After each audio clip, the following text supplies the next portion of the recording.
அஸ்ஸலாமு அலைக்கும் வரஹ்மத்துல்லாஹி வபரகாத்து. அமெரிக்காவில் ஐக்கிய நாட்டு பொது சபை கூட்டம் 80வது நடந்து கொண்டிருக்கு. அந்த கூட்டத்தில் கலந்து கொள்றதுக்காக வேண்டி உலக நாட்டுகள்கிட்ட பல தலைவர்மார்கள் வைத்திருக்கு.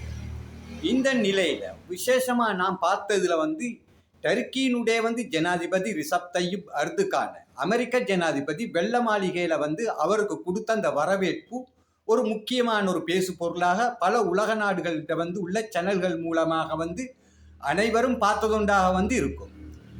இந்த வருகையை ஒட்டி ஜனாதிபதி மாளிகை ஒயிட் ஹவுஸ்ல அவர் வாசலுக்கு துருக்கியினுடைய ஜனாதிபதி எர்துகானை பேசி உள்ளுக்கு கூட்டி கொண்டு வைத்ததும், வெள்ளை மாளிகையில நடந்த அந்த நிகழ்ச்சிகளுக்கு பிறகு வெளியில அவரை கார்ல ஏற்றி போகும் வரைக்கும் அந்த இடத்துல இருந்து சுகமான முறையில பேசி சந்தோஷமா வழி அனுப்பி வச்ச அந்த காட்சிகள் பரவலாக பேசப்பட்டு கொண்டு வார இந்த நிலையில அவர் வெள்ளை மாளிகைக்கு வார நேரத்தில் ஜேடி வான்ஸ் உபஜனாதிபதி, ஃபாரின் மினிஸ்டர், பாதுகாப்பு அமைச்சர் உட்பட பல கொண்டு மந்திரிமார்களும் கொண்டு அமைச்சர்மார்கள் இருந்த நிலையில அவர்களை கொண்டு அவர்களுக்கு எர்துகானுக்கு கொண்டு அறிமுகப்படுத்தி வைத்து வெள்ளை மாளிகையில உள்ள அனைத்து நிகழ்ச்சிகளையும் கொண்டு எர்துகான் டொனால்ட் ட்ரம்ப்புடன் அமெரிக்க அதிபருடன் கொண்டு கலந்து கொண்டதன் பிறகு போன காட்சிகளுக்கு பிறகு போனதற்கு பிறகு பல உலகளாவிய ஊடகங்கள்ல சேனல்கள்ல இதை கொண்டு இதை பற்றின வீடியோக்கள் வெளியாகின.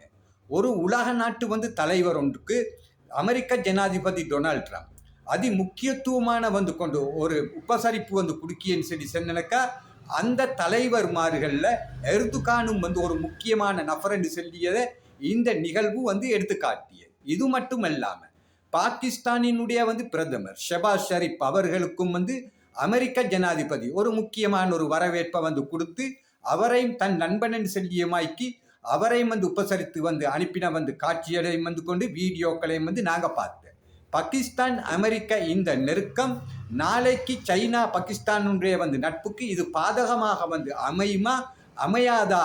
பாகிஸ்தான் அமெரிக்காவினுடைய நட்பு பாகிஸ்தானுக்கு பாதகமா அமையுமா அமையாதா? இதை எது சார்ந்து இருந்தாலும் பாகிஸ்தான் இந்த உறவு அமெரிக்காவு இன்றைக்கு கொண்டு முக்கியமாக தேவைப்பட்ட எந்த மாற்று கருத்தும் இல்லை. இந்த வீடியோ பற்றின கருத்துக்களை கமெண்ட்ஸ்கள் மூலம் நீங்கள் கட்டாயம் அறிவிங்கோ. அஸ்ஸலாமு அலைக்கும், வணக்கம்.